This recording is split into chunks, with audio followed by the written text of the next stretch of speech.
Please subscribe to my channel. This is my sincere request to you. They did not just invite me to this wedding to sit at the last table. They invited me to be the most expensive entertainment of the night. At the second the words family disgrace lit up the screen, I simply looked down, sent exactly one text message, and in less than 1 minute, the whole room understood.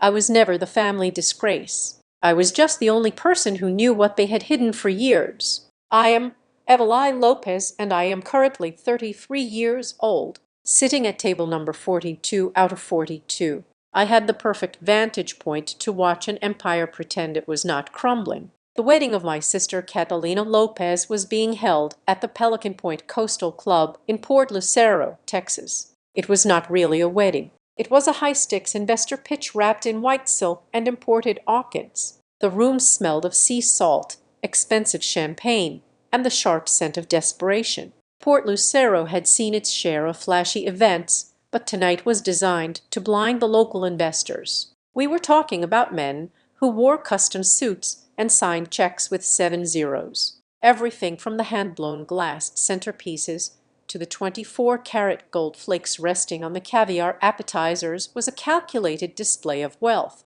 My parents, Hector and Delia Lopez, had engineered this entire evening to secure the Blue Water Crescent deal with the groom's family, the Vales. My placement in this grand theater was a masterpiece of passive-aggressive architectural design. Table 42 was wedged right against the swinging kitchen doors. Every 3 minutes, a waiter would burst through, hitting my chair and bringing a gust of roasted tenderloin and dishwater. I was seated with the wedding planner's assistant and a deaf great-aunt who fell asleep before the salad course. They wanted me present for optics, but completely invisible to the people who mattered. It was the classic Lopez strategy. Keep your liabilities close, but keep them in the dark. I watched Hector and Dyer work the room. They did not walk. They glided like victorious generals inspecting conquered territory. Delia wore a gown that probably cost what I used to make in 6 months during my early 20s. She held her champagne flute like a royal scepter,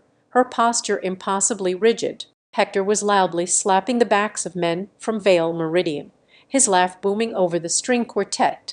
Every time they introduced my sister to a new group of the groom's extended family, I could read their lips from across the massive ballroom. The pride of the Lopez family, they would say. Our shining star. Not once did their eyes drift toward the kitchen doors. I was a ghost haunting a party I was explicitly invited to. As the dinner plates were cleared, the speeches began. They started standard enough. The best man rambled about college days, and the maid of honor cried over shared childhood secrets. But then the tone shifted. My father took the microphone. He talked about loyalty. He talked about how a real family sticks together through the storms, a thinly veiled reference to the financial hurricanes he had dragged our company through, though he framed it as his own heroic perseverance. He praised Catalina for never straying from the family's core values. The unspoken subtext hung heavily over my dark corner of the room. Everyone from Port Lucero knew the local myth of Evelyn Lopez,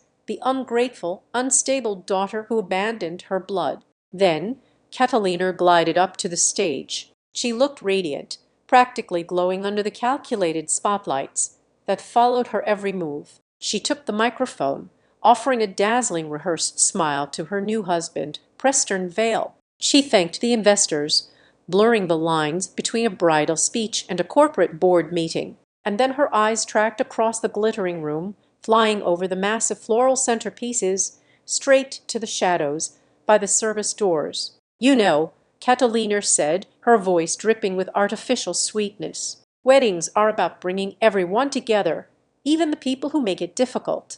A few nervous chuckles rippled through the front tables where the Vales sat. We all have that one relative, right? The one who always makes every happy occasion awkward. The polite, upper-class laughter swelled. It was the sound of wealthy people agreeing to play along with a joke they did not fully understand, but felt obligated to support. I remained perfectly still. I did not shift in my chair. I simply watched the massive LED screen behind the stage flicker to life. The lights in the ballroom dimmed to absolute black. The opening notes of a sentimental acoustic song echoed through the state-of-the-art speakers. The screen showed beautiful sun-drenched clips of Catalina and Preston, a perfect couple, a perfect brand, but the sentimental music abruptly warped, morphing into a chaotic, jarring beat that made the crystal glasses vibrate. The hide screen fractured into a rapid-fire collage. My face filled the massive display. They were old photos. Me at 19 years old, looking exhausted with dark circles under my eyes. Me walking away from the family estate with a single cheap duffel bag. A candid blurry shot of me standing in the rain outside a bus station. Across these photos, giant jagged red and black letters stamped themselves onto the screen like criminal charges. Runaway. The word pulsed to the heavy beat. Liar. Another photo appeared. This one of me standing outside a rundown apartment complex during my hardest years. Scholarship thief. The letters were massive, burning into the retinas of 200 guests. And then the final image locked onto the screen. It was an old family portrait where my face had been violently crossed out with a digital black marker below it and glowing, undeniable text. The family disgrace. The ballroom plunged into a dead, suffocating silence. The polite laughter died instantly in the throats of the Vale family. A few people gasped, covering their mouths. I looked toward the head table. Delia was taking a slow, measured sip of her red wine, her eyes fixed on the screen as if she were watching a mildly entertaining theatrical play. She did not look shocked. She looked entirely satisfied. Hector, standing near the edge of the stage, let out a booming theatrical laugh that echoed horribly in the quiet room. He leaned toward Preston's father and said loudly enough for the microphone to pick up, "It is just a joke, sweetheart. You know how sisters are." Catalina, still gripping the microphone tightly, tilted her head. The spotlight caught the diamonds at her throat, making them flash like warning lights. She looked directly at me, the sweet bridal facade dropping completely to reveal the pure malice underneath. "Evelyn should be thankful she is at least mentioned today," she said into the mic, her voice echoing off the vaulted ceilings. "We believe in charity, after all." It was a public execution. It was a social slaughter designed to strip away my dignity in front of the most powerful people in the state, guaranteeing I could never speak against them without sounding like a bitter, disgraced outcast making up lies. They wanted me broken. They wanted me to stand up, scream, cry, or run out of the service doors in a hurricane of shame. That was the script they wrote for me 14 years ago, and they expected me to perform it again tonight. I sat there as the heavy silence of the room pressed down on my shoulders. I could feel the eyes of 200 strangers shifting toward the back of the room, searching the shadows to find the wretch on the screen.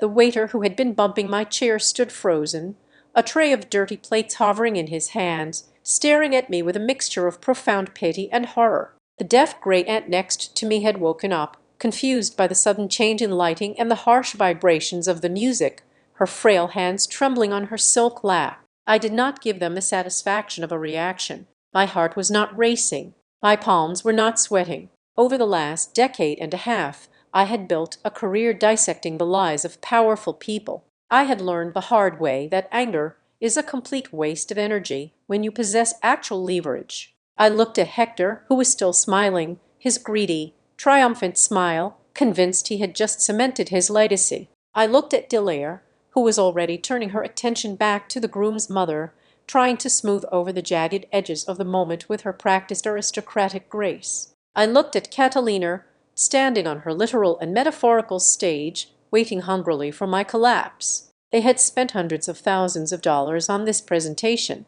They had carefully orchestrated this exact moment to lock me in a cage of public humiliation. They thought they held all the cards because they owned the microphone, the guest list, and the screen. They forgot that I deal in data. I deal in the quiet, undeniable truth of paper trails, wire transfers, and digital footprints. I slowly reached into my evening clutch. My movements were deliberate, precise, and entirely calm.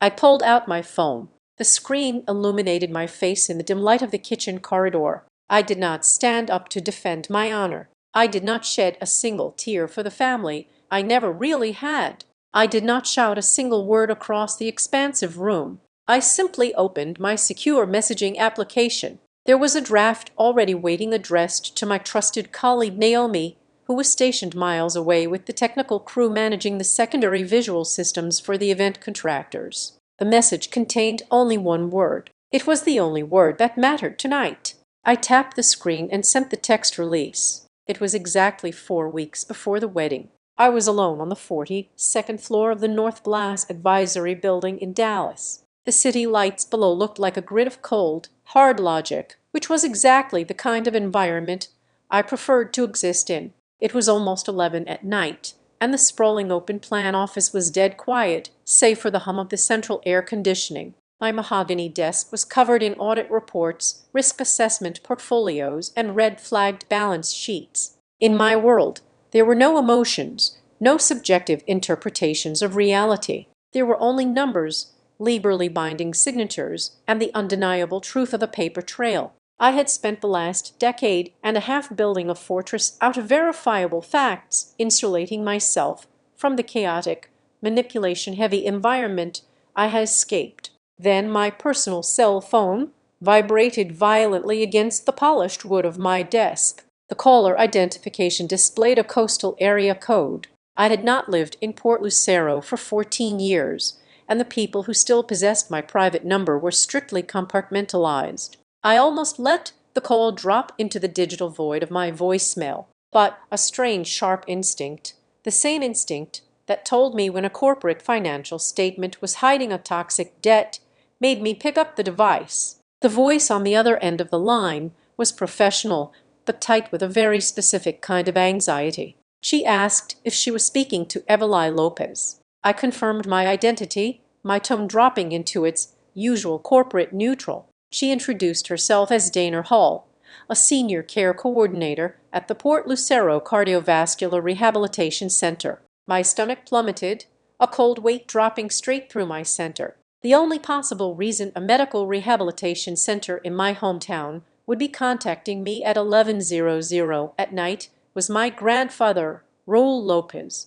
He was the only anchor I had ever known in that sprawling toxic house. He was the only member of the Lopez bloodline who did not look at me like a defective asset or a liability to be managed. Dana explained the situation with clinical precision, though her voice wavered slightly. Raul was scheduled for a high-risk arterial intervention in less than 48 hours. His heart was failing rapidly, the muscle giving out after decades of stress, and the surgical odds were absolutely not leaning in his favor. He had explicitly and repeatedly asked for me. He had refused to sign the final consent forms until he knew I had been contacted. He keeps saying that if you do not come now, it will be too late. Dana told me, her voice dropping to a near whisper, as if she were afraid someone in the empty clinic corridors might overhear her. He is incredibly agitated, Miss Lopez. His blood pressure spikes every time the door opens, hoping it is you.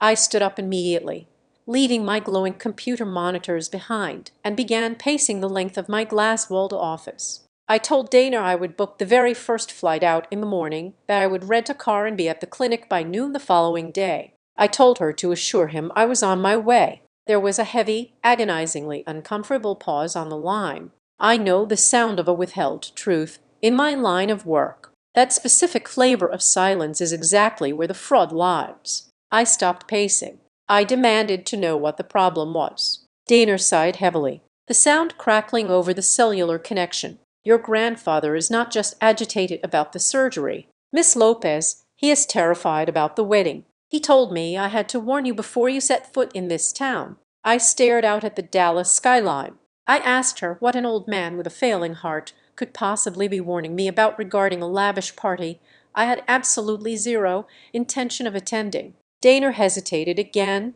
her breathing shallow. She murmured that Raul had overheard my parents, Hector and Delia, discussing the reception details during a brief obligatory visit they had made to his room. They were preparing something, she said, something highly public and, in her exact words, profoundly unkind. Raul was terrified they were going to turn me into a spectacle, a sacrificial lamb for whatever social theater they were staging for their investors. He wanted to see me, to hold my hand one last time, but he was begging me to be careful. I felt a familiar, icy knot tighten in my chest. The Lopez family did not operate on petty spite alone. They were too calculated for that. Their cruelty was always strategic, always designed to yield a tangible dividend. I told Daner to completely ignore my parents, stating that I was coming solely for Raoul and I would bypass the country club, the rehearsal dinner, and the ceremony entirely. I just needed access to his recovery room. That was when Daner delivered the actual blow. Her voice shook as she explained the legal reality of my grandfather's situation. My father, Hector, held the ironclad medical power of attorney. He controlled the visitor list, the medical directives, and the security protocols for Raoul's private suite. Hector had left strict documented instructions with the facility's administration. I was only to be granted access to Raoul's wing if I formally agreed to attend Catalina's wedding, and as Hector had explicitly phrased it to the hospital director, keep face for the family during the celebrations. I squeezed my eyes shut, my fingers digging into the leather of my chair. It was a hostage situation, cleverly disguised as a touching family reunion. My father was using a dying man, his own father, as leverage to guarantee my attendance. He was bargaining with the absolute, only sliver of love I had left in that coastal town. If I refused to play my part in their grand shimmering illusion of a wedding, I would not be allowed to say goodbye to the man who practically raised me. I leaned heavily against the cold glass of the window. I did not cry. Crying was for people who believed the situation was unfair. I knew the situation was simply a transaction. I began to dissect the variables. If Hector and Dyer merely wanted to humiliate me for old times' sake, they could have done it via a whispered rumor campaign, a leaked email, or a subtle exclusion, just like they did 14 years ago, when they branded me a thief, forcing my physical presence, weaponizing my grandfather's fragile mortality to drag me into that specific ballroom meant my presence served a critical functional purpose for them. They needed to control the narrative in front of a very specific audience. They needed the investors to see the disgraced, estranged daughter in the flesh. They needed me to look small,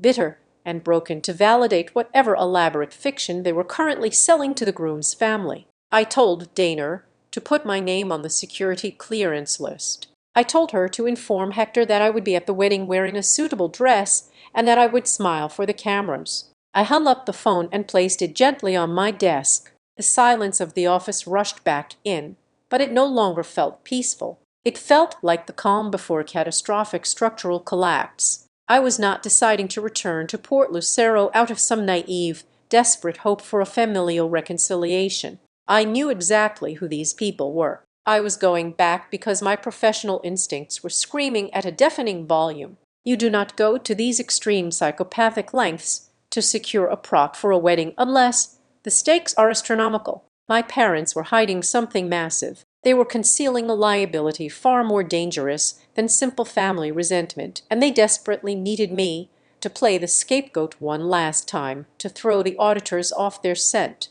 I began gathering the files on my desk, sliding them into my leather briefcase. I was walking back into the hell they had built for me. But this time, I was not a terrified 19-year-old girl running from shadows. I was the person who dismantled empires for a living, and I was going to find out exactly what kind of rot they were hiding under the floorboards of this wedding. 14 years ago, the air in Port Lucero smelled permanently of damp drywall and rotting seaweed. A Category 4 hurricane had gutted the coastline, tearing the roofs off half the town and leaving the rest drowning in salt water. The state and federal governments flooded the county with relief funds, a massive reconstruction package meant to rebuild shattered lives. My family's company, Lopez Coastal Holdings, was positioned right at the center of that golden faucet. I was 19 years old, home for the summer after my freshman year of college, working part-time in our humid,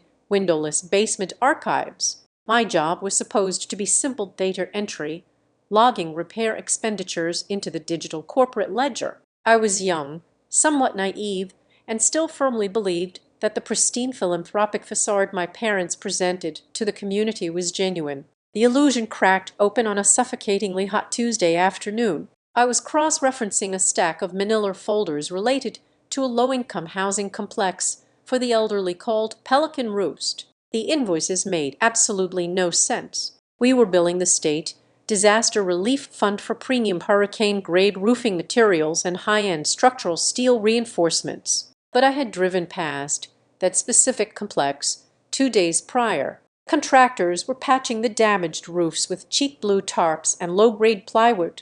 I dug deeper into the filing cabinets, my fingers turning black with printer ink and dust. I found the final contractor's signature pages. The handwriting on the approved project bids did not match the endorsements on the cashed checks. And then I noticed a recurring glaring anomaly. Hundreds of thousands of dollars were being systematically routed out of the construction budget and paid directly to a vendor called Astor Cove Events. An event planning and catering company was somehow charging exorbitant consulting fees for architectural integrity reviews and debris removal. It was a phantom ledger. It was a crude but highly lucrative financial pipeline designed to siphon disaster relief money straight into private, untraceable accounts. I gathered the conflicting documents, my hands shaking slightly, and carried them up to the top floor of our corporate building. I walked straight into my father's sprawling oak-paneled office, dropping the files onto his polished mahogany desk. I fully expected him to be shocked. I expected him to immediately call our legal team and launch an internal investigation to find whichever rogue manager was embezzling the funds. Instead, he barely glanced at the papers. He leaned back in his heavy leather chair, steepled his fingers, and smiled a thin, deeply patronizing smile. He slid a fresh blank compliance verification form across the desk, accompanied by his heavy gold fountain pen. He calmly told me to sign it, date it 3 months prior, and put the files back in the basement boxes where they belonged. When I stared at him in pure horror, asking how he could possibly steal from a federal fund meant to put a roof over vulnerable seniors, his smile vanished instantly. His eyes turned flat, dark, and utterly dead. He leaned forward and told me that the world is not a charity. He explicitly stated that moving capital through alternative corporate channels is simply how adults maneuver to keep a business alive during economic downturns. He ordered me to pick up the pen and sign the paper. I looked at the gold pen, then at the forged invoices, and pushed the documents back toward him. I told him no, I absolutely refused to become a willing accomplice to federal fraud.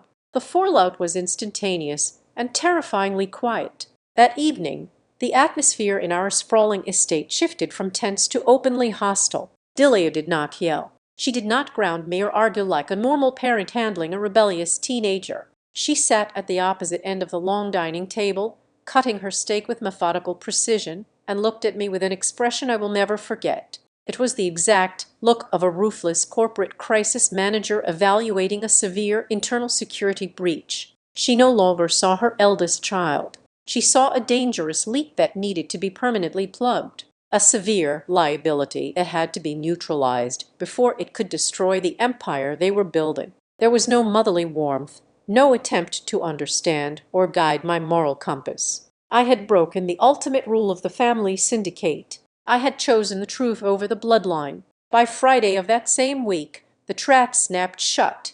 I went to buy a coffee near the beach boardwalk, and my debit card was declined. I walked home to find my car gone from the driveway. The title, naturally, had always been kept in the holding company's name. When I walked through the heavy double front doors, Hector was waiting in the marble foyer. He did not mince words. He casually informed me that my college tuition payments had been canceled. All of my joint bank accounts were completely frozen, and then he delivered the kill shot. He told me that by tomorrow morning, the entire town of Port Lucero would know that I had been caught embezzling from an internal company scholarship fund meant for minority interns. They had already meticulously falsified the digital accounting logs to make it look like I had been transferring small amounts into a private hidden account for 6 months. If I dared to go to the authorities about the hurricane relief funds, they would hand their manufactured evidence over to the local police chief, a man who conveniently played golf with my father every single Sunday. "If you cannot stay quiet like family," Hector said, his voice echoing coldly off the marble walls, "then you are no longer family." I left that exact night. I packed a single canvas duffel bag with whatever basic clothes I could carry, walked 3 miles in the dark to the interstate bus terminal, and bought a one-way ticket to a sprawling city where absolutely no one knew my last name. The rumors spread through Port Lucero faster than the hurricane winds had. By the time I found a cramped, roach-infested apartment in a completely new time zone, the story was set in stone. I was the ungrateful, deeply unstable daughter who stole from a charity fund and ran away in a blind, guilty panic when confronted by her merciful, heartbroken parents. The following years were a brutal, exhausting grind of pure survival. I worked 2 grueling shifts a day at a greasy diner, smelling constantly of stale coffee and fryer oil, while taking night classes at a local community college to slowly rebuild my academic record from scratch. I clawed my way back up degree by degree, certification by certification. I consciously chose to specialize in contract risk management and corporate auditing for one very specific reason. In the high-stakes world of corporate finance, feelings do not matter. The truth always leaves a trace: a forged signature, a phantom vendor, a misaligned date. These things are concrete. They cannot be spun or manipulated if you know exactly where to look. As the years slowly turned into a decade, the sharp immediate agony of losing my home faded into a dull, chronic ache. The deepest wound was never the loss of the wealth or the car or the tuition money. It was not even the physical hardship of being thrown out into the street with absolutely nothing to my name. The truest pain, the one that kept me awake staring at the ceiling at 3:00 in the morning, was knowing that my own flesh and blood had completely rewritten my history. They had built a glittering, highly prosperous life on top of a mountain of stolen disaster funds, and they had bought their pristine peace of mind by casting me as the villain in their meticulously crafted tragedy. They had stolen my reputation to protect their crimes, turning my basic refusal to break the law into the very weapon they used to destroy me. I operate in a world completely devoid of sentiment. At North Glass Advisory, a premier financial risk and corporate fraud investigation firm situated in the heart of Dallas, my official title is Senior Director of Contract Integrity. To the outside world, that title might sound like a bureaucratic placeholder. To the boardrooms I walk into, it means I am the executioner. My daily existence consists of dissecting magnificent glossy balance sheets and finding the structural rot hidden underneath the numbers. Companies bring our firm their massive mergers, their flawless acquisition targets, and their pristine joint ventures. They want me to quickly bless the union so the champagne can be poured and the press releases can be published. Instead, I find the hidden liabilities structured meticulously through offshore shell entities. I locate the ghost vendors padding the operational expenses on page 500 of a subsidiary report. I spot the microscopic hesitations in a series of digital signatures that indicate forced compliance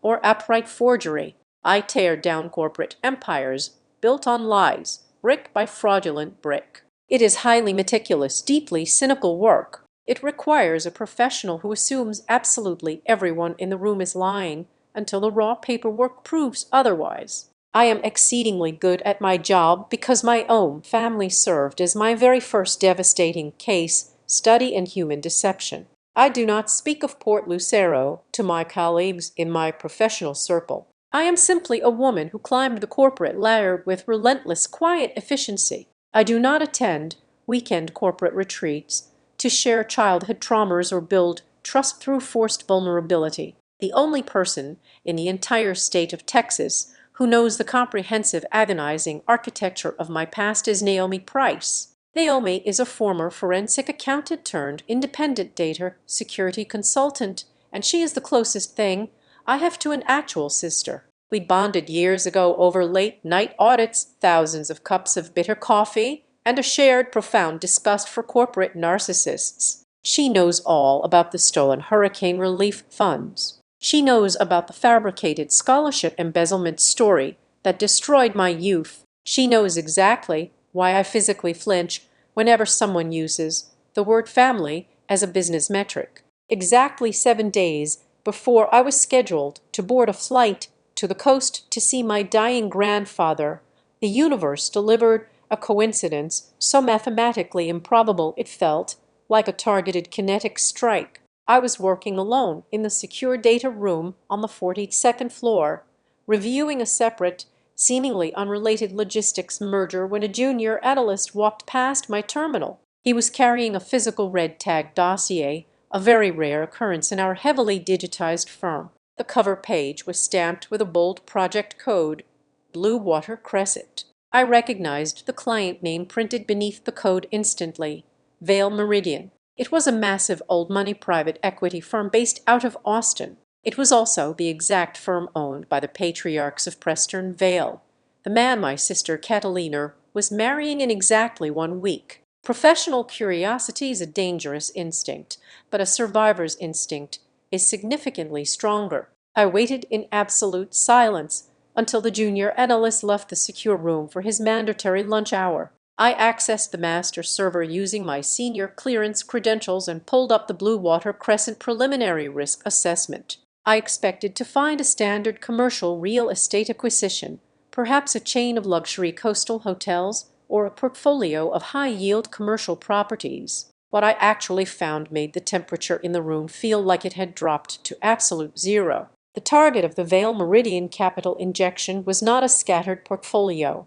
It was a singular massive coastal redevelopment initiative centered directly in Port Lucero, and the central holding company acting as the primary developer, the entity positioned to absorb a staggering initial investment of $85 million, was Lopez Coastal Holdings, my father's company. I sat perfectly still, the blue light of the dual monitors reflecting off my eyes. Suddenly, the entire elaborate, suffocating charade of the upcoming wedding snapped into razor-sharp focus. This event was not a celebration of romantic love. This was a highly orchestrated, multi-million-dollar financial closing ceremony. Port Lucero had been aggressively lobbying for a major economic revitalization project for the better part of a decade. My father, Hector, had clearly positioned our family company as the undisputed kingmaker of the region, the only entity capable of handling the logistics and the political permits. But to secure that level of capital from a conservative,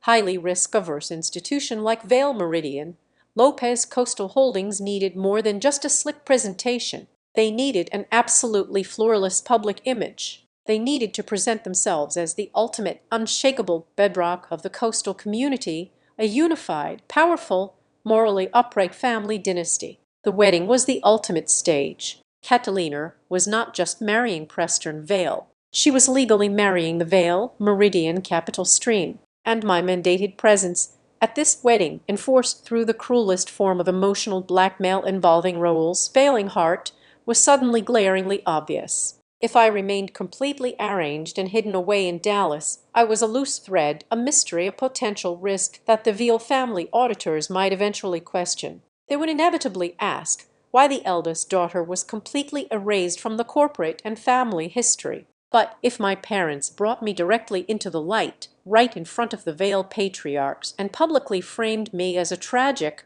unstable burden whom they magnanimously tolerated, they controlled the narrative completely. If I'd ever tried to blow the whistle on their past or present operations, I would immediately be dismissed as the bitter, disgraced outcast acting out of pure jealousy. My physical presence was required to neutralize me as a threat. It was a brilliant sociopathic strategy. But as I dug deeper into the Blue Water Crescent subsidiary files, the strategy transformed from merely sociopathic to actively unbelievably suicidal. I bypassed the top-level financial summaries and dove straight into the projected operational budgets for the coastal redevelopment. I looked at the listed subcontractors, the community outreach initiatives, and the localized event management allocations. My eyes scanned hundreds of lines of digital text, searching for the microscopic anomalies I was trained to find. And then, buried on page 412, buried beneath thick layers of bureaucratic jargon and secondary holding shell companies,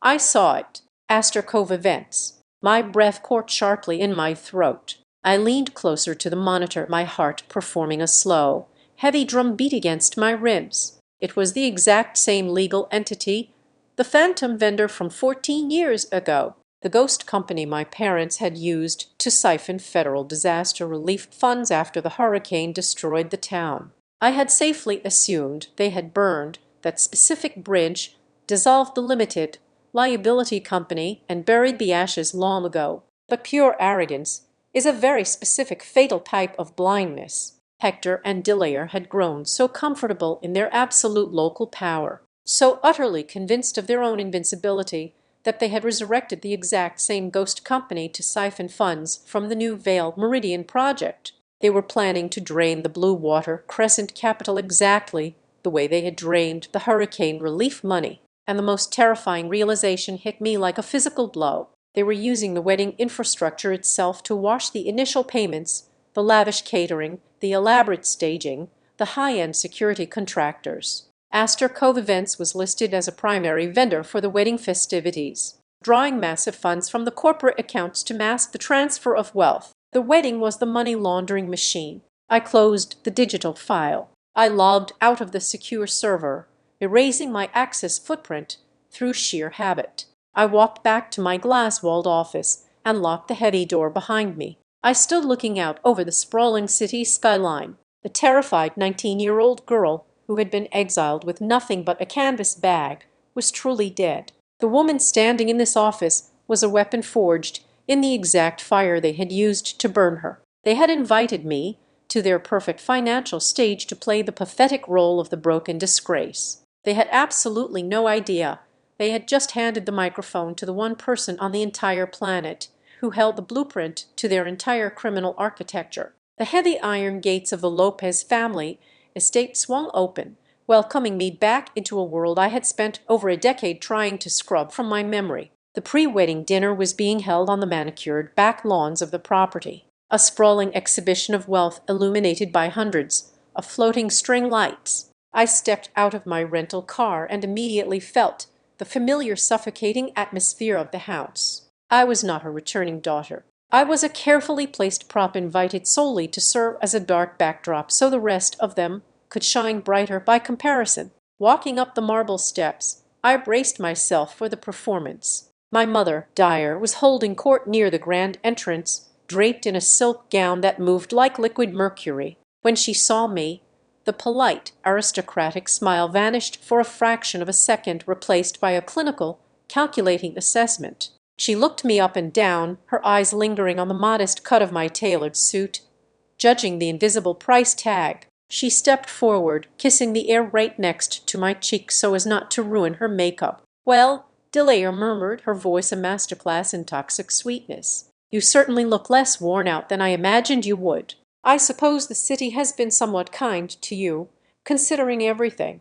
She did not ask about my flight, my health, or my life. Her single sentence managed to encompass an entire history of perceived failure, implying that my existence away from their money was a tragic struggle she was graciously choosing to overlook. I offered a flat practice smile and walked past her into the grand foyer. Hector was standing by the mahogany bar holding a glass of scotch and laughing loudly with a group of older men I vaguely recognized from the local Chamber of Commerce. He caught my eye, broke away from his audience and strolled over. There was no hug, not even a fake one for the cameras. He simply swirled the amber liquid in his glass and looked at me with an expression of mild amusement. "Evelily," he said, his tone casual, almost bored. "Good of you to show up. Tell me, are you still doing that petty paper checking work up in Dallas, counting other people's pennies?"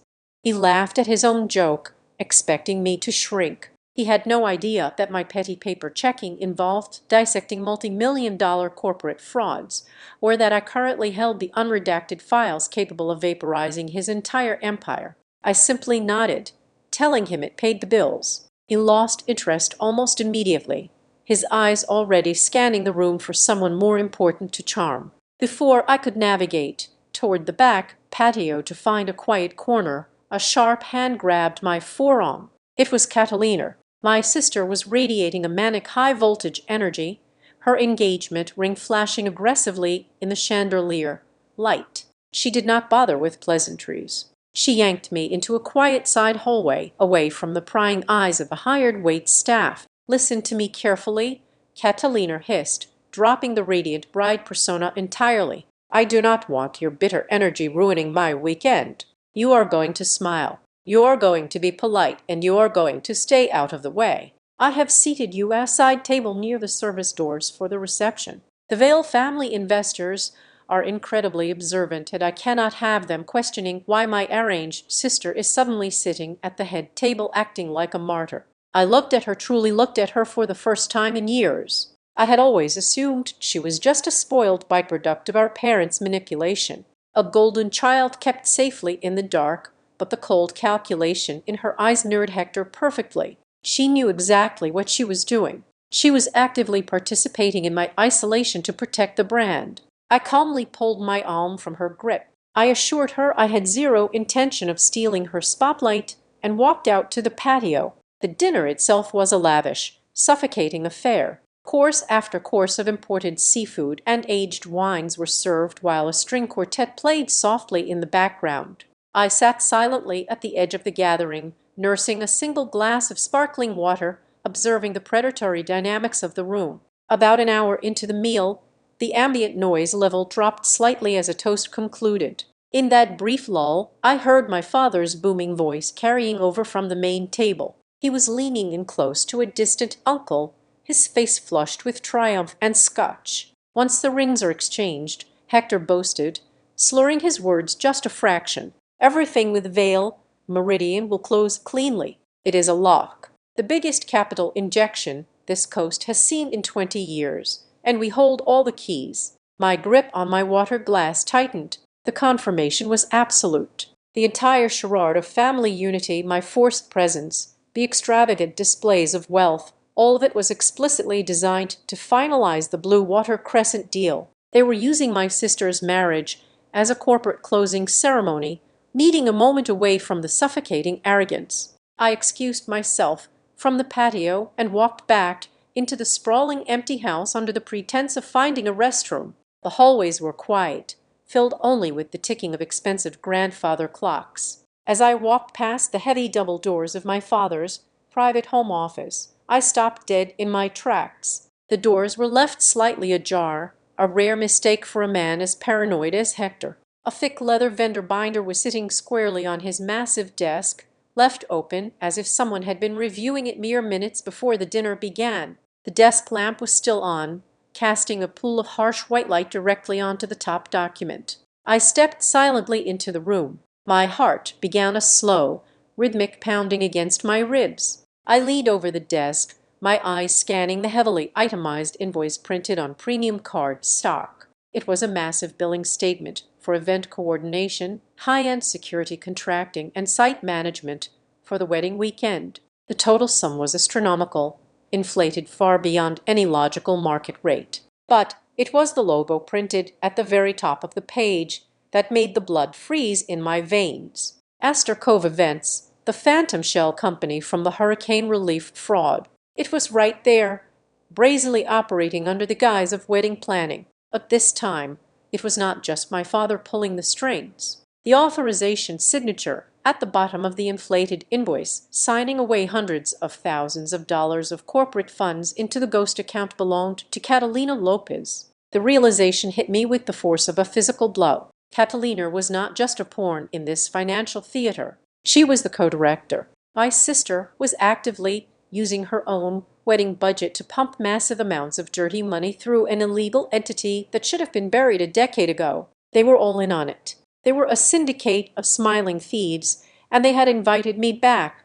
to play the quiet, defeated loser to make their family portrait look authentic for the Vale investors. I stepped back from the desk, my mind racing with a cold, terrifying clarity. I walked out of the office, pulling the heavy doors shut behind me. As I navigated the quiet hallways back toward the glowing lights of the patio, my entire perspective shifted. I was no longer a victim trying to survive a toxic weekend. I was no longer thinking about keeping my head down, enduring the insults, and getting back on a plane to Dallas. The fear and the lingering childhood intimidation evaporated entirely, replaced by a deep glacial resolve. They had built this entire shimmering illusion on my back, relying on my conditioned silence to protect their crimes. But if they thought they could publicly crush my dignity tomorrow night, while simultaneously running a massive fraud operation right under my nose, they had gravely miscalculated the woman I had become. I decided right then,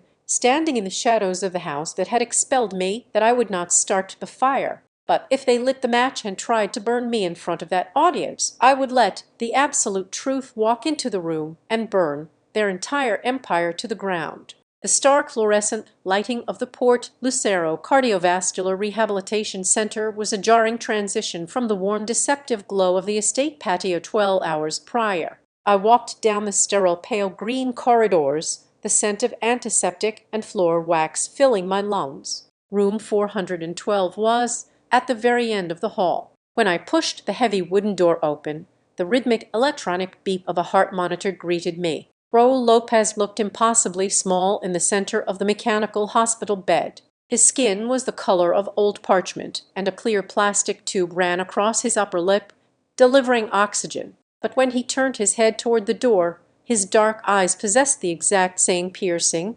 unclouded intelligence they always had.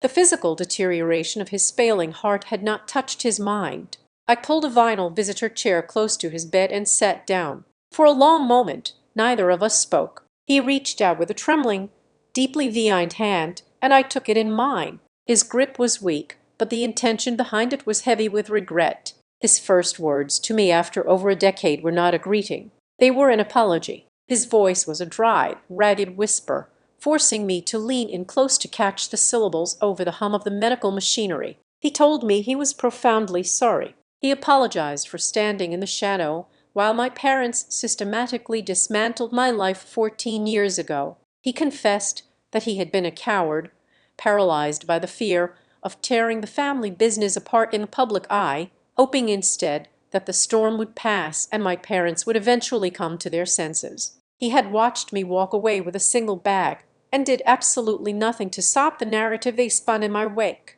I gently squeezed his hand, telling him he did not need to carry that guilt, but he shook his head with surprising ferocity. He insisted that the truth had to be spoken aloud in this room before he was wheeled into the surgical theater tomorrow morning. Raul explained the real reason my father Hector had reacted with such immediate apocalyptic rage when I refused to sign those fraudulent hurricane relief documents. It was not merely about bruised ego or insubordination. Hector had carefully structured that specific embezzlement to need a low-level, easily expendable fall guy. If I had signed that compliance form, the entire weight of the federal fraud would have been permanently legally anchored to my name. I would not have just been an accomplice. I would have been the primary target for any future federal indictment. My refusal to be their shield was the ultimate unforgivable sin. I had forced them to scramble to find another way to bury the money trail with immense effort. My grandfather pulled his hand from mine and reached toward the small plastic nightstand beside his bed. He fumbled with the drawer, eventually pulling out a small, heavy brass key attached to a plain metal ring. He pressed it directly into the center of my palm and closed my fingers over it. He told me the key belonged to a secure deposit box at the primary branch of the First Coastal Bank downtown. He then gave me a name to memorize, Rowan Beck. Rowan was his private, independent attorney, a man entirely disconnected from my father's extensive payroll. Raul took a shuddering breath, his chest rising unevenly. He explained that he had spent the last decade quietly compiling an insurance policy, a fail-safe in case Hector ever drove the company completely off a cliff. Inside that steel box was the original unredacted notary ledger documenting every single corporate transaction from the year of the hurricane. Beside the ledger were the original unmanipulated copies of the vendor registrations. And finally, there was a physical hard drive containing raw, unedited audio recordings of internal company phone calls from that summer. I stared at the brass key resting in my hand. The cold metal felt like a live explosive. But Raul was not finished. He needed to confess the most toxic secret of all, the one detail that finally explained the sheer venom my sister had directed at me the previous night. He looked directly into my eyes, and the absolute sorrow in his expression made my chest ache. He told me that after I refused to sign the documents and walked out of my father's office, they still needed a digital signature to authorize the final transfer of the stolen state funds. They did not use Hector's administrative terminal to forge it. They used the internal network credentials belonging to Catalina. The air in the hospital room seemed to evaporate. I sat perfectly rigid, processing the magnitude of his words. My grandfather explained that Catalina had been incredibly young, barely out of high school, but she was not completely ignorant of what was happening.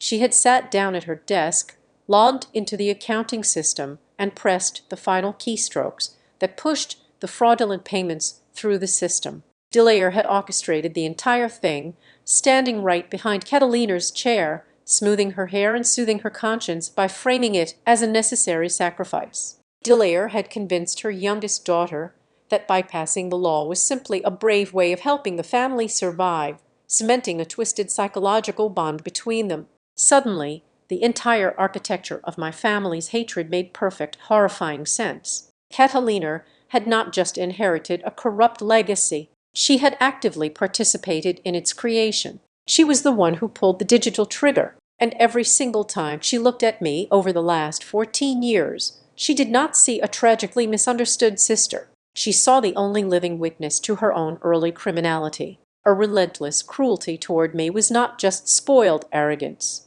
It was an extreme, aggressive form of self-preservation masking a deep-seated terror of exposure. Raoul coughed heavily, a wet, rattling sound that forced him to pause and adjust his oxygen mask. When he caught his breath, he moved to the present day. He told me that over the last few months, he had watched from his sick bed as my parents reactivated the exact same shell entity. He had seen the accounting alerts for Aster Coviveds hit the secure banking portals before Hector revoked his access. He knew they were using it to funnel enormous amounts of capital out of the wedding budget and the preliminary hospitality accounts associated with the massive Blue Water Crescent investment. I did not interrupt him to say I had already discovered the invoice on my father's desk. Hearing Raoul confirm the mechanics of the current fraud, hearing him trace the exact same poison from the past directly into the veins of tomorrow's wedding solidified everything. It was no longer just a theory built on a passing glance at a document.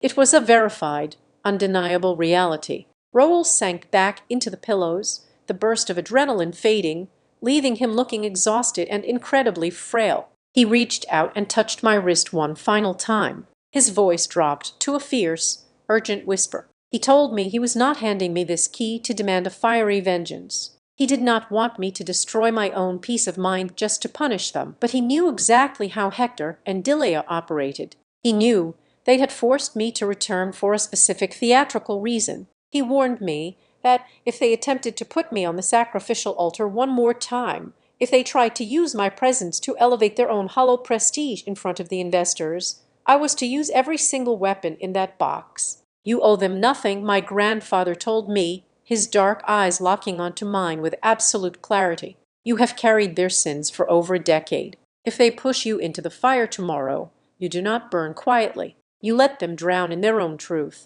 I sat with him for another hour, holding his hand as he drifted into a restless medication-induced sleep. I memorized the lines on his face, knowing there was a very real statistical probability I might never see him alive again. But the overwhelming grief I had expected to feel was entirely absent, replaced by something much colder and far more resilient. When I finally stood up and walked out of the hospital room, my footsteps echoing down the quiet corridor, my entire posture had changed. I clutched the brass key tightly in the pocket of my jacket.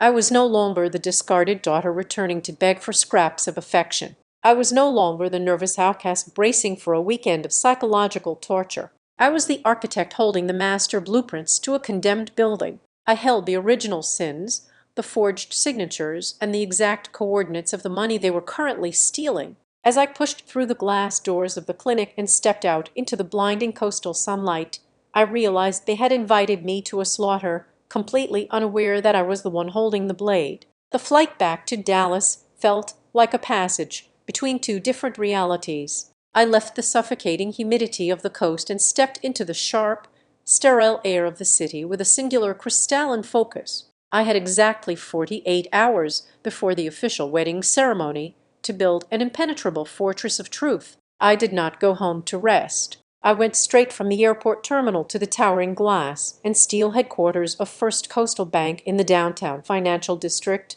where Rowan Beck was already waiting for me in the grand lobby. Rowan was a man who moved with the quiet, unassuming precision of a seasoned corporate attorney who survived by never making unnecessary noise. He did not ask me about my grandfather's failing health or my family dynamics. He simply checked his silver wristwatch, handed the bank manager a notarized authorization form, and led me down into the subterranean vault. The air conditioning in the secure viewing room was freezing, raising goosebumps on my arms as the heavy steel door clicked shut behind us, sealing us in absolute soundproof silence. I placed the small brass key into the lock of the metal deposit box. It turned with a heavy, satisfying click. When I pulled the lid back, the scent of aged paper and enclosed metallic dust drifted into the cold air. I bypassed the minor stock certificates and went straight for the heavy leather-bound notary ledger my grandfather had mentioned. I opened it to the dog-eared page and read the entries meticulously. In the state of Texas, corporate control is absolute only when the paper trail is flawless. For 14 years, my father had operated Lopez Coastal Holdings as his personal kingdom, acting as the undisputed majority shareholder. But the original notarized log staring up at me told a completely different story. There had never been a legally valid transfer of the primary founding voting rights. The final line of the equity transfer document from 14 years ago lacked Roll's authenticating signature and the mandatory state notary seal. Hector had been making multi-million-dollar executive decisions, including the massive Blue Water Crescent merger currently on the table based on a phantom mandate. He owned a fraction of the company. The controlling power still legally rested with my grandfather, who had just temporarily signed proxy representation over to me in that hospital room. I carefully set the ledger aside and picked up the small silver hard drive resting at the bottom of the box. Rowan handed me his encrypted laptop. I plugged the drive into the port, my fingers steady, completely devoid of the tremors that used to plague me when I was a terrified 19-year-old girl. There was only one audio file on the drive. I pressed play. A sharp burst of static hissed through the laptop speakers, followed by the unmistakable booming resonance of my father's voice. The recording was old, likely captured by the internal office security system Raoul used to monitor the archives. Hector was speaking to Delia. The audio was crisp enough to hear the ice clinking in his glass. "If ever Lee does not sign the compliance forms," Hector's voice echoed in the tiny vault, cold and completely devoid of parental hesitation, "then just use her digital signature. We process the vendor payments tonight. When the federal auditors finally come knocking next year, we will just blame it all on her. She is young. She is reckless. No one will question it." Hearing it was entirely different from knowing it. For over a decade, I had carried the heavy, suffocating doubt that perhaps I had misunderstood the severity of their betrayal, that perhaps they had panicked and made a terrible mistake in the heat of a crisis. But the audio file destroyed that last microscopic fraction of leniency. It was premeditated. It was a calculated assassination of my character to shield their own greed. I unplugged the drive, sliding it into the breast pocket of my blazer alongside the notary log. I thanked Rowan for his time, walked out into the blinding Dallas sunlight, and immediately called Naomi Price. I did not need to explain the emotional nuances to Naomi. When she arrived at my apartment an hour later, dropping her heavy canvas bag of technical gear onto my kitchen island, she took one look at my face and simply asked what the target was. We spent the next 12 hours transforming my dining room into a forensic war room. I did not want to orchestrate a chaotic screaming match in the middle of a ballroom. I wanted to execute a surgical strike. We began compiling a highly restricted, heavily encrypted data package. The design was minimalist, clinical, and visually undeniable. There were no angry manifestos or emotional accusations attached to the files. We simply created a chronological timeline. We placed the fraudulent invoices from 14 years ago side by side with the inflated wedding expense reports from yesterday. We highlighted the matching vendor identification numbers for Astor Cove events in bright red. We digitized the audio recording of my father plotting to frame me, embedding it seamlessly into the presentation. We scanned the critical pages of the notary log, proving Hector had no legal authority to sign the Vail Meridian contracts. And finally, on the very first slide, We placed my current professional credentials, my state licensing as a corporate fraud investigator, and my title at North as advisory. It was the perfect preemptive strike against the inevitable narrative that I was just a bitter, unstable runaway making up stories for attention.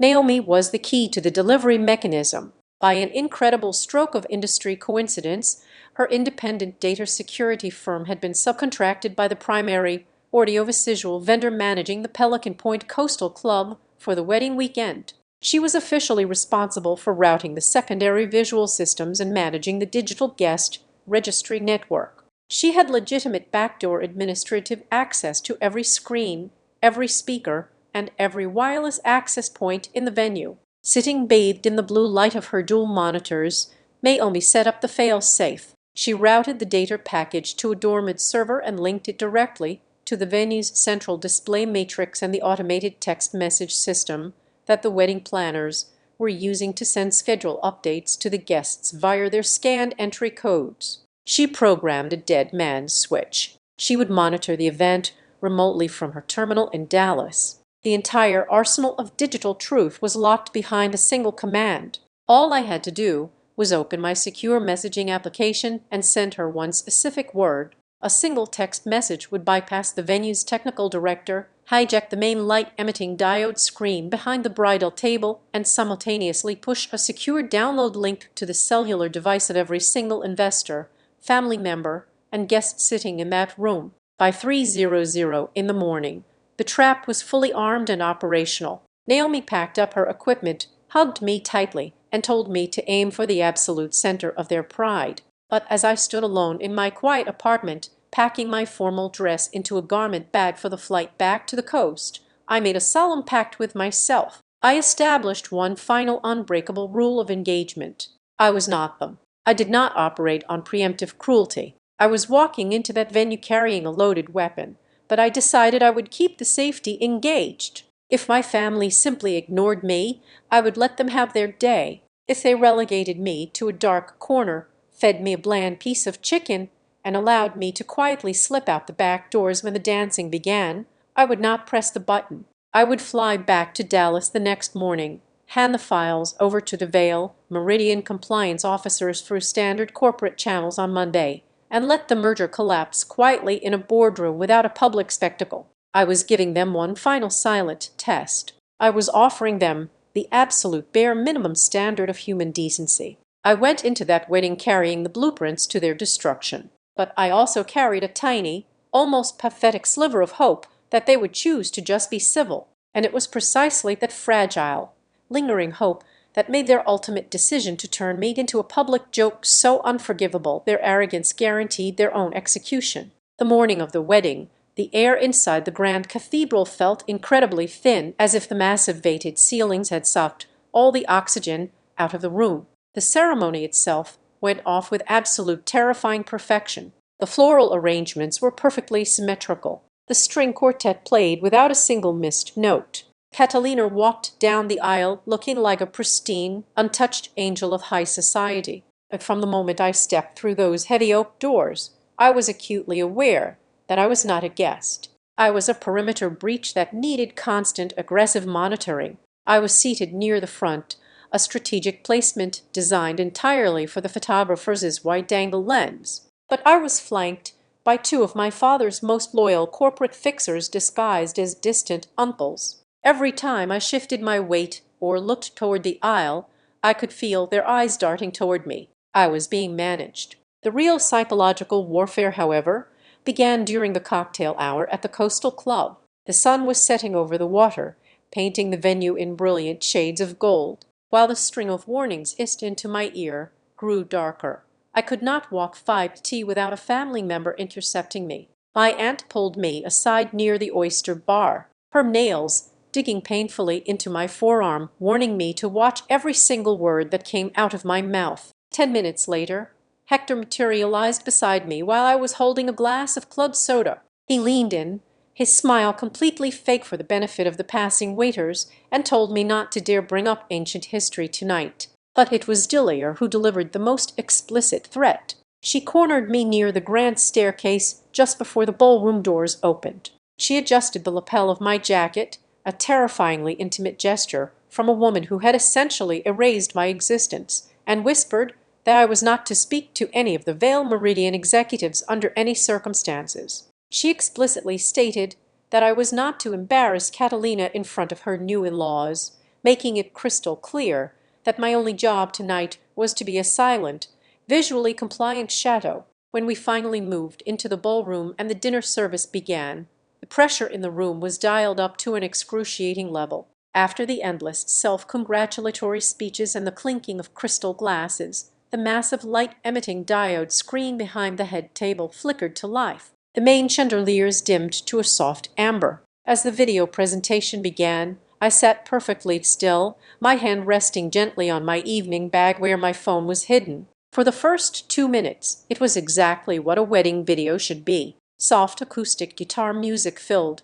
the massive room. Beautiful, sun-drenched childhood photographs of Preston flashed across the screen, followed by pristine images of Catalina in her private school uniforms. There were shots of them traveling, laughing on yachts, and posing at charity galas, watching the seemingly innocent display. A sudden, sickening wave of doubt washed over me. I watched my parents smiling warmly at the head table. I looked at the investors clapping politely. For a fraction of a second, the terrified 19-year-old girl inside me screamed that I had overthought everything. Maybe I was completely wrong. Maybe they just wanted a flawless corporate merger, and my silent presence was genuinely enough for them. Maybe bringing a digital warhead to a wedding was the act of a paranoid, broken woman who could not let go of the past. I actually took my hand off my bag. I almost let out a breath of relief. Then the acoustic guitar music warped, distorting into a heavy, mocking bass line that vibrated the silverware on the tables.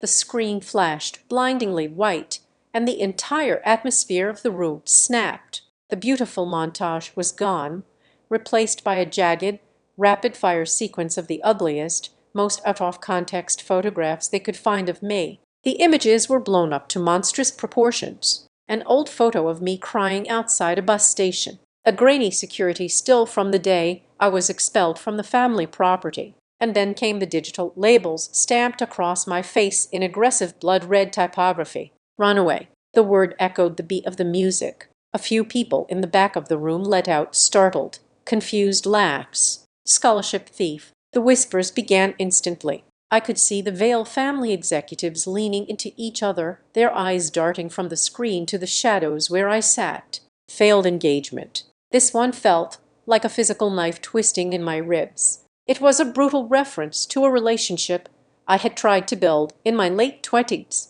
A relationship my mother had actively sabotaged by hiring a private investigator to feed my ex-fiancé lies about my financial instability. They had kept tabs on my failures just to use them as ammunition. And finally, the screen locked onto a family portrait where my face was violently scribbled out. The family disgrace. The polite laughter swelled into an undeniable collective murmur of amusement and judgment. Catalina stood up, grabbing the microphone from the stand with an elegant, practiced flourish. The spotlight hit her, making her look like a victorious queen addressing her court. She looked right through the crowd, finding my exact position in the dark.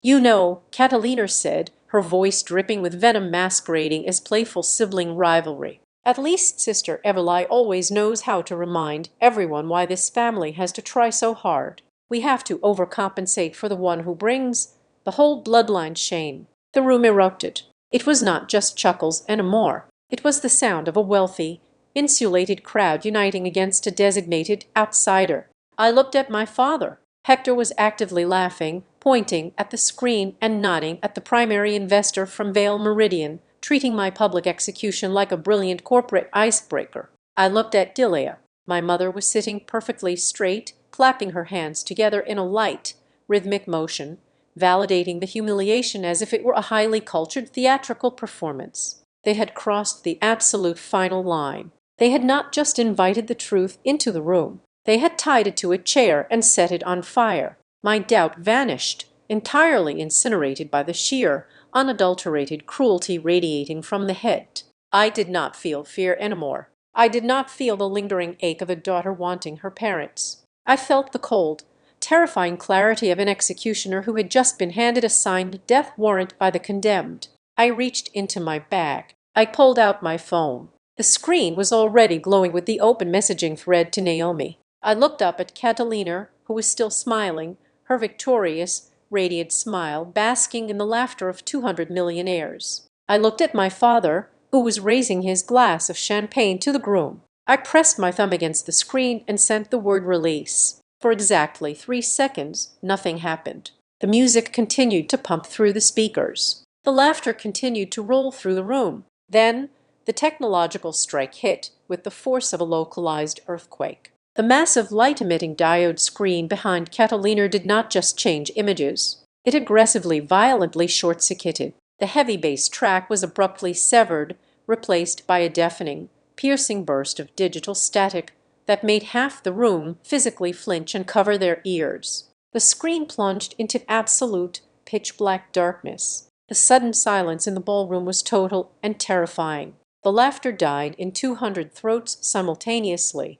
Catalina froze, tapping the microphone, thinking it was a simple power failure. Hector stood up, his face flushing red, snapping his fingers at a catering manager to fix the breaker. But it was not a power failure. The massive screen slowly illuminated again, casting a harsh clinical white light over the terrified faces of the bridal party. There were no pictures. There was no music. There was only a single sentence typed in stark black, unadorned letters, large enough to be read from the parking lot. If gossip built this family, documents can unbuild it. Before anyone could even process the words, the real devastation began. It started at the Vale Meridian tables and swept through the room like a shockwave. It was a sound I will never forget for the rest of my life. 200 cell phones, all connected to the venue's master guest registry network via the mandatory quick response codes they had scanned at the door, vibrated in absolute unison. The simultaneous buzzing against the wooden tables and inside silk purses sounded like a massive swarm of locusts descending on the room.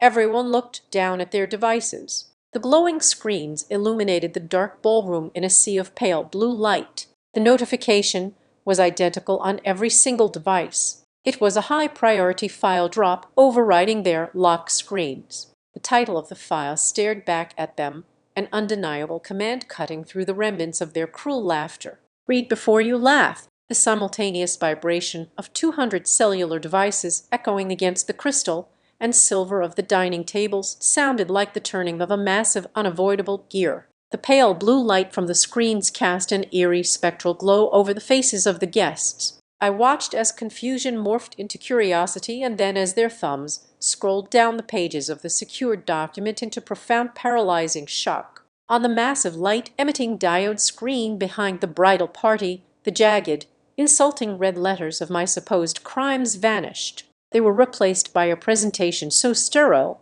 so meticulously corporate, that it stripped the emotion out of the room entirely. Naomi had designed the visual sequence to be a lethal counter-strike. It did not read like an angry manifesto from a scorned sister. It read exactly like a federal indictment. The first slide illuminated the dark ballroom with high-resolution scans of my academic history, my undergraduate degrees with highest honors, my master's degree in forensic accounting, and my state board certifications as a certified fraud examiner. It immediately shattered the narrative of the unstable failed runaway. The screen transitioned seamlessly to the second slide. It was a stark split-screen timeline. On the left side was the fabricated date of the internal scholarship embezzlement my parents had used to destroy my reputation 14 years ago. On the right side were time-stamped employment records and digital payamps proving I was working doubled shifts at a diner 1,000 miles away in a completely different time zone when the final digital transfers were supposedly made from my local terminal. But it was the third slide that sucked the remaining oxygen out of the Coastal Club. The words Astor Cove Events appeared in bold black typography beneath the company name. 2 columns of financial data materialized. Column A displayed the heavily redacted invoices from the State Hurricane Relief Fund from over a decade ago. Column B displayed the current catering, floral and security invoices for the exact wedding reception we were currently sitting in. Naomi had highlighted the corporate routing numbers and the authorization signatures in bright, undeniable yellow. They were identical. The guests stopped laughing. The polite murmurs of upper-class amusement died completely. When the final slide appeared, projecting the unratified pages of my grandfather's notary log and exposing the illegitimacy of my father's voting power, the silence in the room became incredibly heavy. The data was far too specific, far too legally dense to be dismissed as petty sibling rivalry. This was not family drama. This was corporate warfare. Hector was the first to break the suffocating silence. He slammed his hands down on the head, the force knocking over his crystal champagne flute. It shattered against the polished wood, the sound cracking like a whip. His face was a dark mottled red, the veins in his neck bulging against his tuxedo collar. He pointed a trembling finger toward the back of the room, straight at me. His voice, usually so smooth and commanding, was a ragged shout. He screamed that I was a deranged, bitter woman. He yelled to the investors that I had hired hackers to infiltrate the venue's secure network and fabricate legal documents just to ruin his daughter's perfect night. He tried to project absolute authority, but beneath the bluster I could see the frantic, terrified eyes of a man watching his empire evaporate in real time. He might have convinced a few of the loyal local politicians, but he could not convince the only person in the room who actually mattered. Miranda Vale, the matriarch of the Vale Meridian private equity firm and the mother of the groom, did not flinch at Hector's shouting. Miranda had not amassed her family's generational wealth by ignoring glaring financial red flags. She stood up from her front row table with a slow, terrifying grace. She did not look at me. She kept her eyes locked entirely on my father. She raised a single hand, signaling the terrified technical staff near the soundboard. She demanded they cut all the background music and the ambient lighting. The room was plunged into an even harsher, more clinical reality. Miranda's voice was perfectly calm, lacking any theatrical anger, which made it infinitely more lethal. She asked Hector very clearly who in the Lopez family was going to stand up and explain why a ghost corporation was billing her family for wedding flowers using the exact same routing numbers linked to a decade-old federal relief fraud.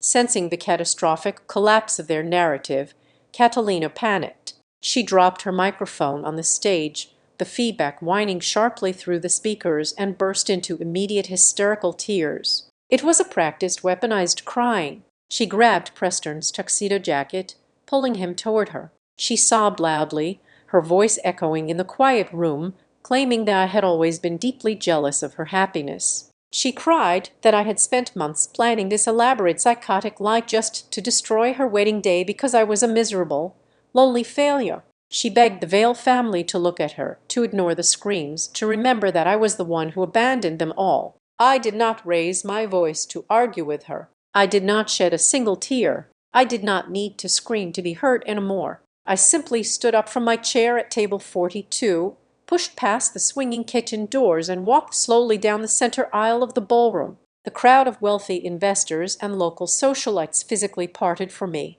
They pulled their chairs in, shrinking back as I passed, as if my sheer composure was intimidating. I walked until I was standing directly in the center of the room, illuminated by the harsh light of the digital screen behind me. I bypassed my father's furious glare and my sister's theatrical sobbing. I looked directly into the cold, calculating eyes of Miranda Vale. I did not introduce myself as the disgraced daughter. I spoke with the exact same measured, ice-cold tone I used in corporate boardrooms when delivering a fatal audit. I stated my full name. I informed the room that I was the Senior Director of Contract Integrity at North Glass Advisory in Dallas. I paused for a fraction of a second, letting the prestigious name of the investigative firm settle over the crowd before delivering the final inescapable truth. I told Miranda Vale that I was the primary forensic auditor assigned by her own firm to evaluate the risk portfolio of the Blue Water Crescent acquisition. The collective intake of breath from the Vale Meridian executives was audible. Preston Vale physically stepped back from Catalina, his hands dropping from her waist, as if her silk wedding dress had suddenly caught fire. His eyes widened in absolute horror as the realization hit him. The woman his new wife had just spent 10 minutes publicly humiliating. The woman his father-in-law had just attempted to destroy for a cheap laugh was the exact person holding the unredacted report that would decide if his family's $85 million project would survive the week. I was not a helpless punching bag. I was the judge, the jury, and the executioner of their entire financial future. Delia made one final desperate attempt to salvage the burning wreckage of her social standing. She stood up smoothly, adjusting her diamond necklace, her voice trembling only slightly. She forced a light, dismissive laugh, waving her hand gracefully in the air. She looked at the groom's mother and tried to brush the entire presentation away. She claimed it was all just a tragic, ancient misunderstanding between a highly emotional mother and a deeply troubled daughter, a private family matter that had sadly spilled over into the public eye.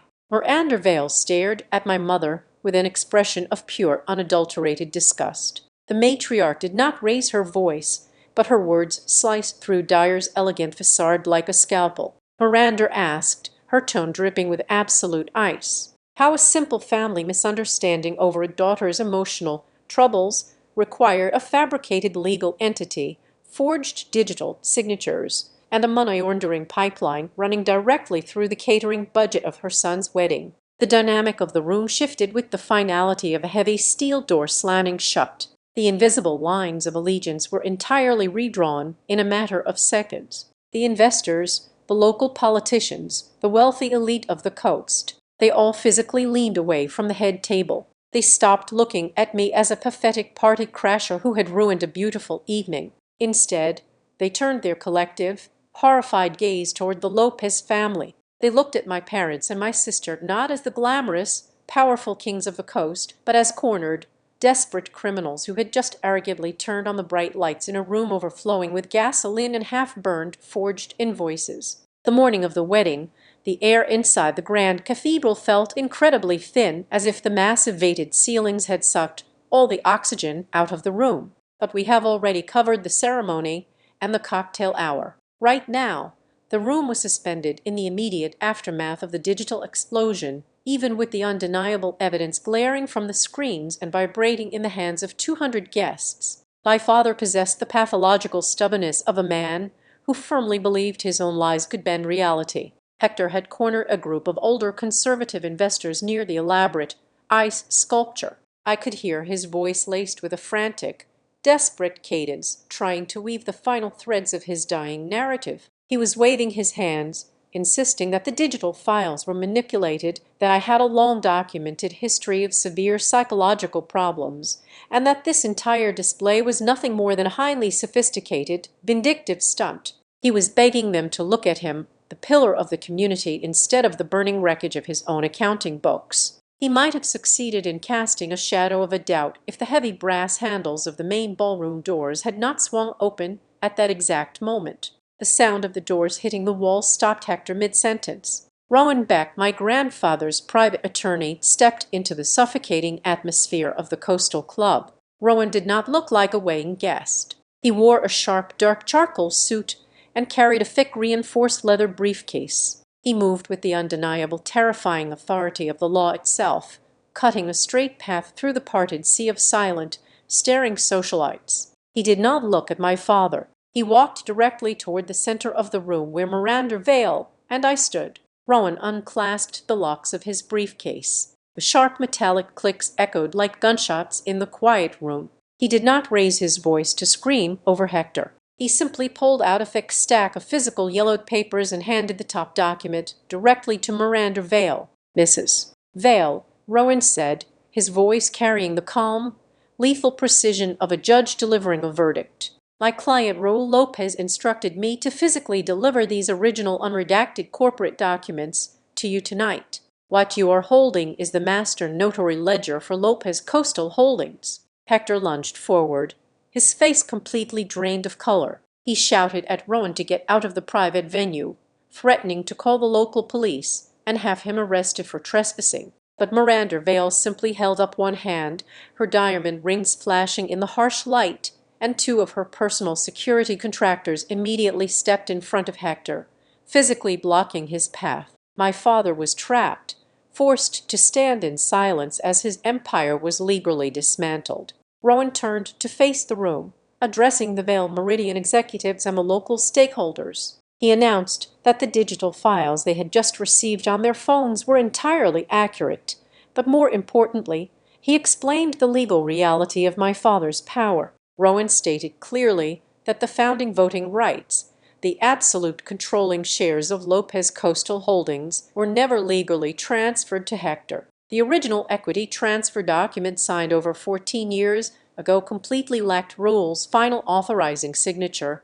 and the mandatory state notary seal. For years, Hector had been operating as the majority shareholder on a foundation of pure administrative error. Therefore, Rowan continued, his voice echoing off the vaulted ceiling, Hector Lopez does not possess and has never possessed the legal authority to sign the Blue Water Crescent merger agreement. Any contracts he has negotiated with Vale Meridian are fundamentally void. The room collectively gasped. The massive $85 million deal was not just tainted, it was legally non-existent. Rowan reached into his briefcase one more time. He produced a fresh, crisp legal document featuring a bright blue ink signature. He announced that per a new medical power of attorney signed by Raul Lopez just hours ago in the cardiovascular recovery wing, all proxy voting rights for the controlling shares were temporarily transferred to Evelyn Lopez, effective immediately, pending a full independent forensic audit of the entire corporate structure.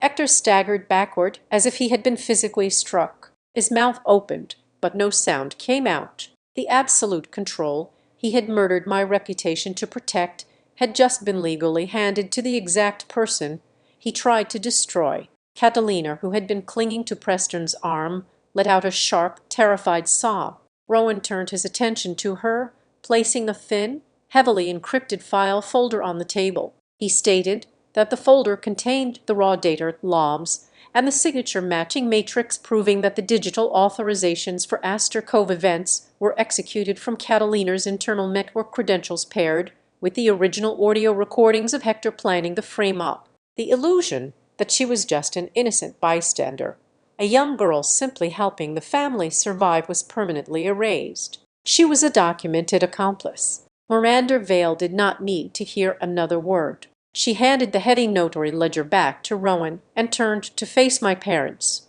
The matriarch of the Vale family possessed a coldness that made my father look like an amateur. She declared with absolute finality that Vale Meridian was immediately suspending the Blue Water Crescent project. She announced that they were freezing all current negotiations, pulling their preliminary funding, and handing the entire dossier of corrupted invoices directly over to their independent legal review board to prepare for litigation. The financial death blow had been struck, but the personal devastation was still waiting. Preston Vale, the golden groom, had been standing remarkably still. He looked at Catalina, his eyes scanning her tear face. For the first time all night, the polished, rehearsed smile was completely gone from his features. He looked at the massive dark screen behind her, then down at the encrypted files on his phone, and finally at the terrified, guilty expression of the woman he had just married. Preston reached up to the lapel of his tailored tuxedo jacket. He slowly unclipped the small wireless microphone he had worn for the videographers. He held it in his hand for a moment before dropping it onto the wooden floor. The dull thud resonated through the quiet ballroom. He told Catalina, his voice completely devoid of anger, but heavy with a profound, unfixable disappointment, that he could not step into a marriage built on a foundation of mocking the truth and shielding fraud. He said their wedding does not need to be ruined by dramatic screaming or chaotic fights. It simply dies the exact second the trust vanishes. Preston turned his back on my sister and walked straight out of the side doors of the ballroom, followed closely by his mother and their personal security detail. The entire Vale Meridian table stood up in unison and followed them out into the night. The grand stage my parents had spent hundreds of thousands of dollars building collapsed in on itself. Delia finally broke. The aristocratic, unbothered posture completely shattered. She collapsed into one of the velvet dining chairs, burying her face in her trembling hands, her perfect silk gown pooling around her on the floor. Hector stood paralyzed near the ice sculpture, staring blankly at the empty doors where his investors had just disappeared. For the first time in my entire life, the booming, commanding voice of Hector Lopez was completely gone. I stood in the center of the wreckage. I did not feel the urge to scream. I did not laugh, and I did not throw their cruel insults back in their faces. Gloating would have meant I still needed their validation, but I did not need anything from them anymore. I walked over to the head table, stopping just a few feet away from my father. I looked him directly in the eyes. I told him in a quiet, even tone that from this exact moment forward, no one in this family was ever allowed to use my name, my professional history, or my grandfather's legacy as a bargaining chip again. I told him the era of the Lopez family using me as their personal scapegoat was permanently over. I turned around and walked out of the Pelican Point Coastal Club. I did not look back. I walked past the shocked, silent guests, past the frozen wait staff, and out the heavy front doors into the cool, salty ocean breeze. Behind me was a family suffocating under the weight of their own collapsed theater. But the final twist of this entire decade-long nightmare was not the fact that I had destroyed them. The true victory was that I had simply reclaimed my right to stand in the light of the truth. It was a complete, absolute liberation triggered by one single short text message that stripped away every single layer of their toxic paint all at once. Thank you so much for listening to my story today, and I would love to know where you are listening from. So please leave a comment below so we can connect and share our thoughts. Please subscribe to the Azad Revenge Stories channel, like this video, and support me further by pressing the hype button so the story in this video can be heard by even more people. Thanks to all.